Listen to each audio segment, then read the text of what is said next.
The Bible is a book that has had tremendous impact on my life. There are several things about it that I still wrestle with, that I still wonder, and, um, and that I'm confused about. But I do know that the Spirit of God will continue to work and transform to bring about the correct interpretation in order to live the life that God has called me to live and called you to live. Um,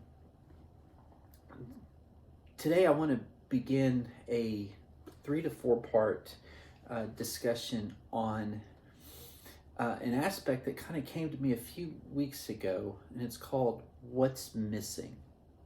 See, when we read scripture, when we read stories, what we tend to do, what I noticed, is we begin at the beginning, we just kind of read it all the way through, not really noticing that there's some breaks or some time that's really passed. So we end up making what could be like a week-long transition, moving from the period to the next capital letter in the storyline. So I want to take us to consider what's missing in the story. How can we dive into the story? How can we really let the story continue to impact us in some ways? And so today I want to begin with out of Genesis chapter 18. So I want you to hear these words. It said, "The Lord appeared to Abraham near the great trees of Mamre while he was sitting at the entrance to his tent in the heat of the day. Abraham looked up and saw 3 men standing nearby. When he saw them, he hurried from the entrance of his tent to meet them and bowed low to the ground. He said, 'If I have found favor in your eyes, my Lord, do not pass your servant by. Let a little water be brought, and then you may all wash your feet and rest under the tree. Let me get you something to eat so you can be refreshed, and then go on your way now that you have come to your servant.' 'Very well,' they answered, 'do as you say.' So Abraham hurried into the tent to Sarah.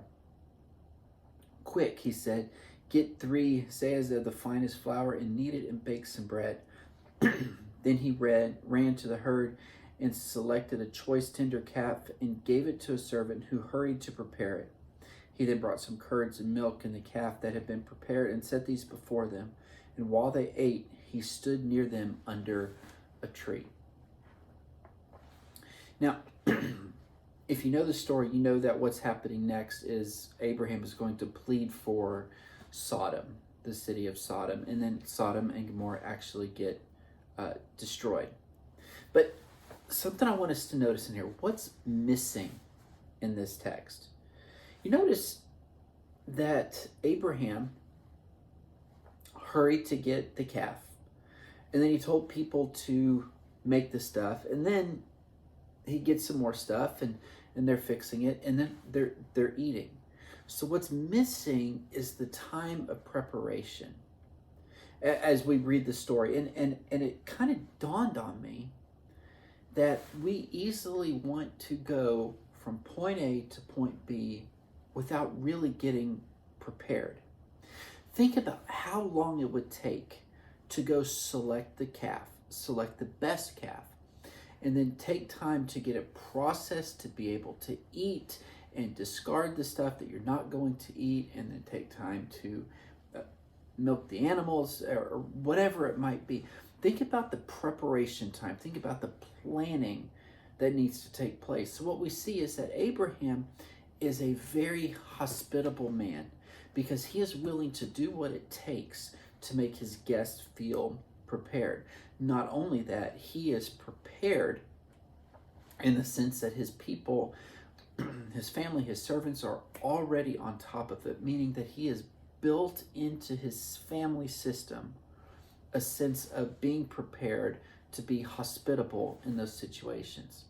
Now, think about all of that and think about in your personal life. When something comes up, when you have unexpected guests come by, how prepared are you? When something needs to shift in your life, are you prepared in your thinking to be able to move to the next situation? Or does it catch you off guard and you have to try to figure out and plan and how to work it and how to go from how to get from point A to what may seem like point G or point H. But the reality is, we're still going from point A to point B. We just may not see what it is that we need to be prepared for. And oftentimes, trying to be prepared for unexpected events can really frazzle our brains. It can really cause us some anxiety, because then we start thinking, okay, what if this happens? What if this happens? What if this happens? But I'm encouraging us to be prepared. Begin to look for a bigger grand narrative picture. Begin to look to see what might happen. We don't ever have to plan every situation that could occur. But what if we took the time to have resources ready just in case you have to move, just in case people come by, just in case someone's asking for help that we want to help? What would that look like for you? What can you do to be prepared? How can you create a culture of preparedness in your family system? How can you create an opportunity to not be anxious when plans don't go the way that we want them to go, but we can be prepared to move and to go with the flow of the Spirit, to be prepared at the movement of God in our life, to accept what God is giving us, and then to keep moving forward. So what's missing, quote unquote, in this passage is the fact that Abraham was prepared, and so were his servants. And he did everything he could to make sure that his guests were fed and they felt comfortable in this dwelling. And so I just encourage you to think about how prepared you are for the unexpected, how prepared you are for a change of plans, how prepared you are to handle anything that God may put in your path to help you see a larger picture in order to keep doing God's work in God's way and God's timing. So as you read the scripture, continue to find ways where God may be speaking to you and just see what's going to happen. So what's missing in the text is not really missing, it's kind of assumed. So just find ways to be prepared for anything that may come your way. Thanks.